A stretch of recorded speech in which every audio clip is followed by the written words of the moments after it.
আসসালামু আলাইকুম সম্মানী বন্ধুগণ। মহান আল্লাহ তাআলার কাছে ভয়ে ভীতিতে দুই ফোঁটা চোখের পানি যত প্রিয়, কোনো ইবাদত তার চাইতে কোনো প্রিয় হয় না। তাই মহান আল্লাহ তাআলার কাছে দুই ফোঁটা চোখের পানি ফেলে যদি আমরা আল্লাহ তাআলার কাছে ক্ষমা চাই, আল্লাহ তাআলা আমাদের জীবনের পাপ মাফ করতে পারে।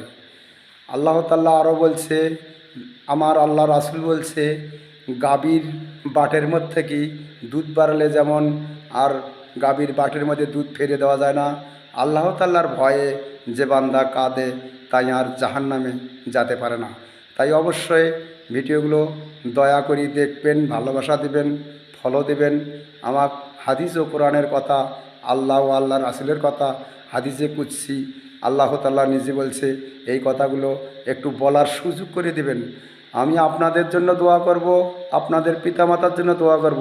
আল্লাহ তাআলা জানি আপনার আমার সবারে পাপ মোচন করে। আল্লাহুম্মা আমিন।